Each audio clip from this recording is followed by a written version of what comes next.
ছাত্র জনতার সমন্বয়ে নতুন রাজনৈতিক দল আসবে বলে মন্তব্য করেছেন বৈষম্য বিরোধী ছাত্র আন্দোলনের অন্যতম সমন্বয়ক সার্জিস আলম। আজ বুধবার 20 নভেম্বর একটি বেসরকারি টেলিভিশন চ্যানেলের অনুষ্ঠানে অংশ নিয়ে তিনি এ মন্তব্য করেন।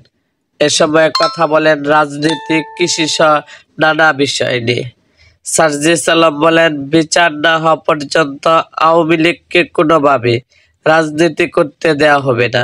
এ সময় রাজনৈতিক স্থিতিশীলতায় ছাত্র জনতার নতুন রাজনৈতিক দল আসা উচিত বলেও জানান সার্জিস আলম।